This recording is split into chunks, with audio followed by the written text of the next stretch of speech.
Hello again, friends. Time for another In Other News. Special January podcast editions of Updates on World Leaders.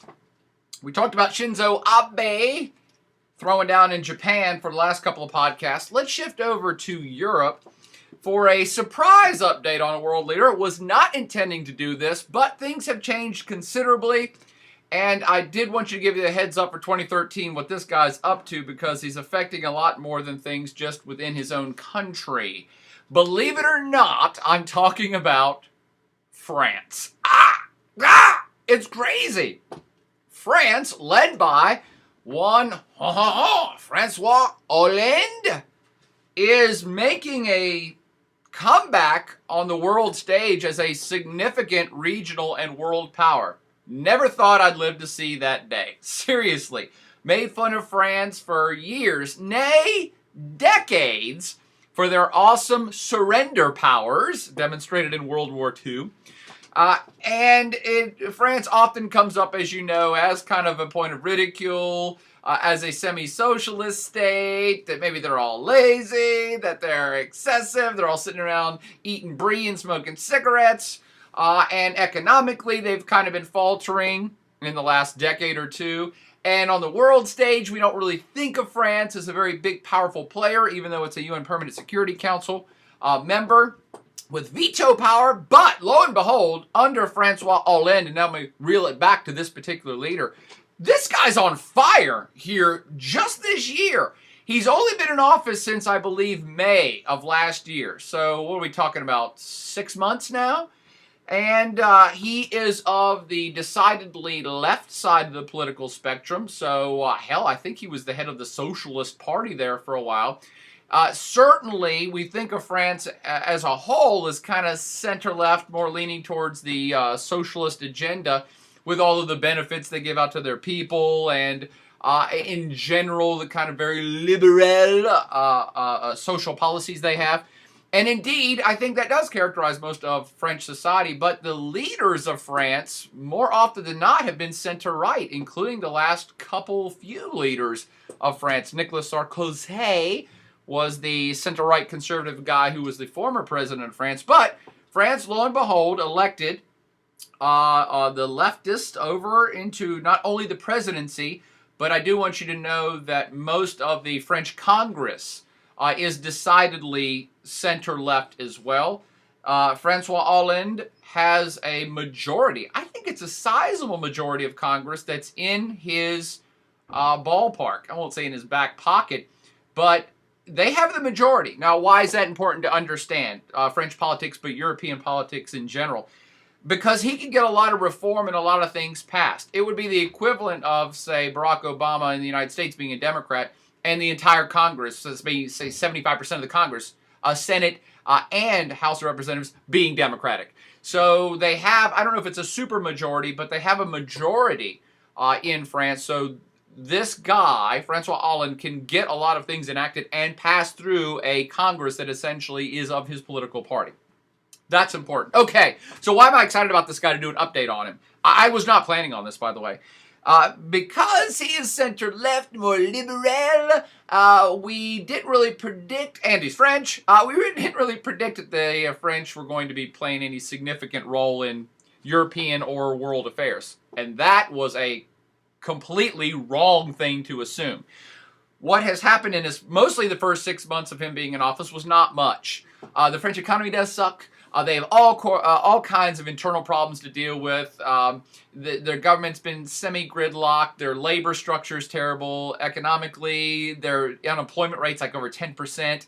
They have all sorts of cultural issues with some anti-immigration sentiment creeping in. So they've had plenty of domestic problems to keep them busy. And quite frankly, in his first 6 months in office, the guy didn't do a whole lot. He's been pushing for reform. But the first thing I want you to know about François Hollande that is surprising me, that he has some significant backbone he's displaying, is that even when he got elected, and for those of you in class last year remember this, he was promising to come into office to not follow Angela Merkel's Germany in the whole austerity movement that most European countries have been enacting. That is, because Europe in general is in its economic doldrums, the solution has been presented by Germany that everybody must follow, which is slash your budgets. Austerity. Get all austere. Stop the government spending, cut benefits, do whatever you got to do, balance your budget to get back on track. Now, most of Europe has gone down that road, particularly when you think of Greece and then Italy and hopefully now Spain and Ireland. Most, and the UK, have enacted all kinds of austerity measures. François Hollande came into power saying, I'm not going to do that. I don't think that's the way forward. I think we need to actually do more. Tax the rich, increase government spending for infrastructure projects to create jobs. That's a very kind of left-leaning socialist thing to do, by the way, is use the power of big government to get the economy going, not just slash the budgets of the government in order to save money and get things back on track. It's really kind of two different ideologies. And Hollande was very much on his own 6 months ago in Europe, saying, I'm going to buck the system. I don't care what the Germans say. Let everybody else slash their budgets. We're going to do it differently in France. Not a lot of success with that in the last, or the first few months of him being in office. But, you may have heard of Holland and France in the news here lately as they've tried to enact a 75% tax rate on the super rich. And the reason it got into the news was for the most famous French Hollywood-style actor, Gérard Depardieu, fled the country. He, in protest, said, I'm moving to Russia. He was granted Russian citizenship, and he's going to take all of his money to Europe or to Russia so he doesn't have to pay French taxes. By and large, I think the movement is supported by most of the French people, obviously not the super rich. And that measure has come up against some constitutional problems, I think, but I believe it's going to be passed. So they're going to start taxing the super rich. Holland also has been enacting measures to try to prevent capital flight or businesses, big businesses closing down. I don't know how he's doing that, but again, very kind of socialist of the people type of move.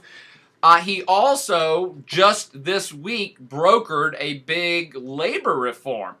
And again, that's not something typically the left-leaning leaders do, but he said, hey, look, we need to use the power of government to not destroy business and protect labor, but he pushed through this labor reform, which made it easier for big companies to restructure things of their employees to say maybe reduce work hours that you, the employee, can work if business is down. And maybe even reduce some benefits to labor. But the trade-off is that there was more long-term security for the workers, so these businesses can't just lay off 10,000 or 100,000 workers. So they're working in that direction. And he just got that reform passed, and that was very bold of him.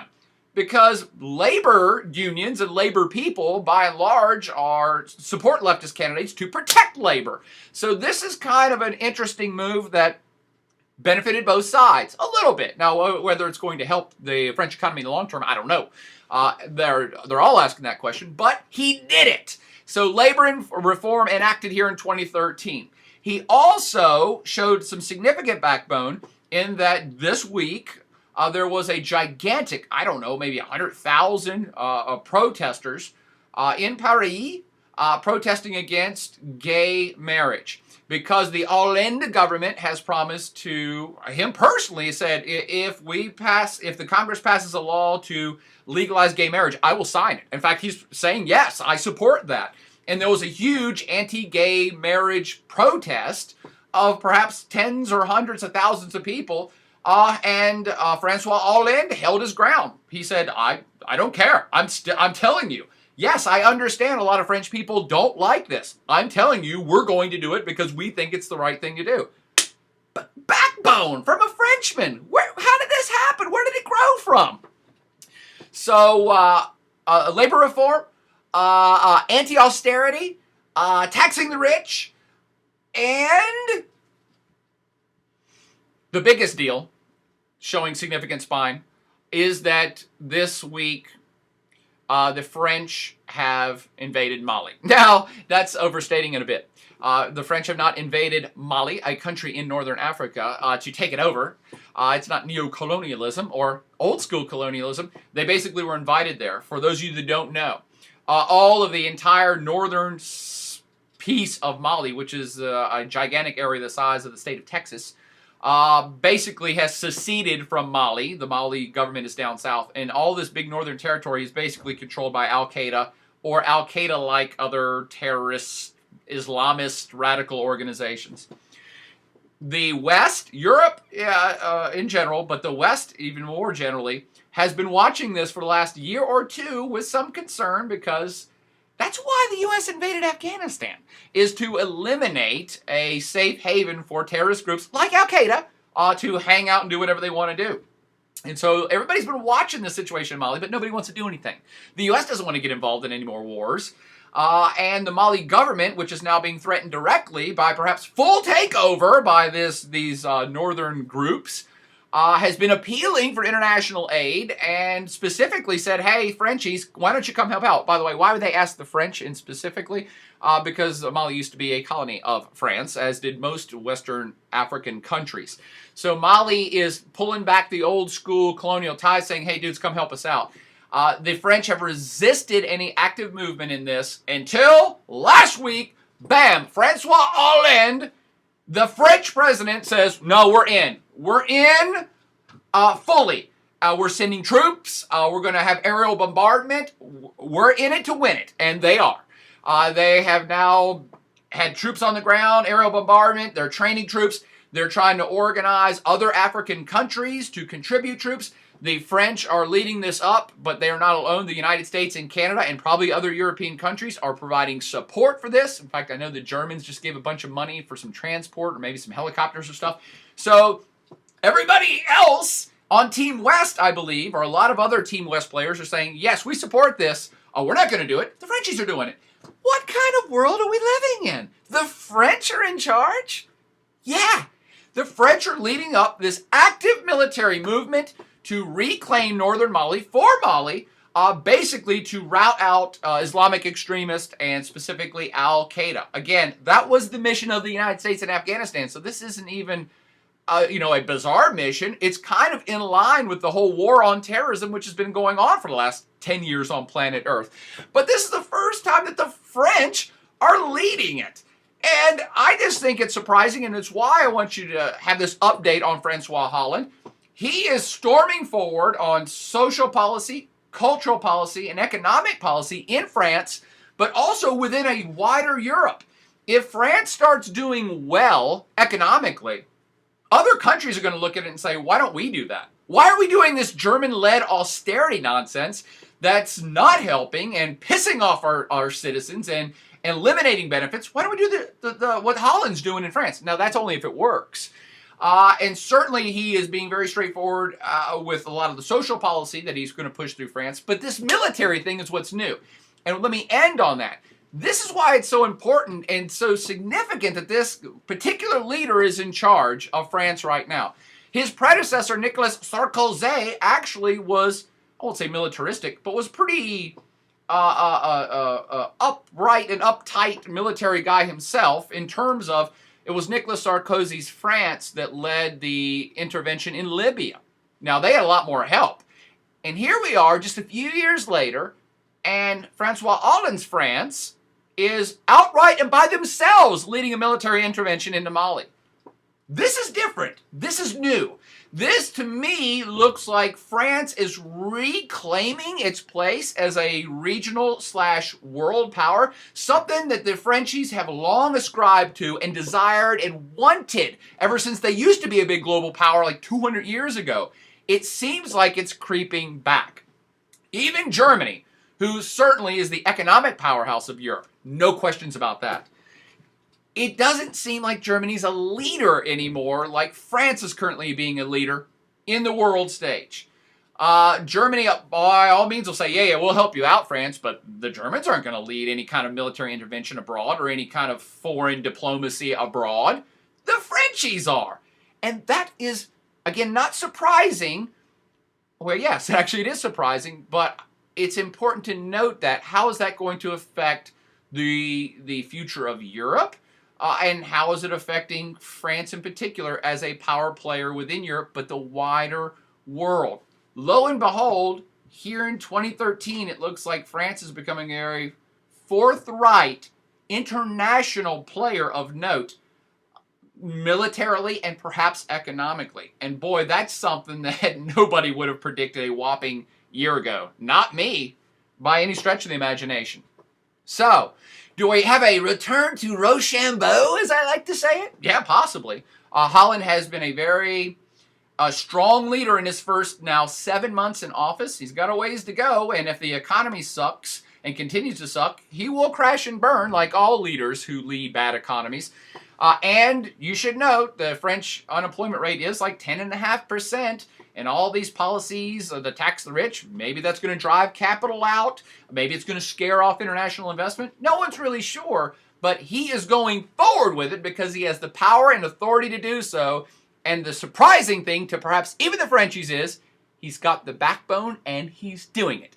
That's your update on French President François Hollande. We'll continue to follow him this year and see where this military intervention stuff goes and where also their economic policy goes to lead France perhaps to heights of new power in the 21st century, or if they crash and burn.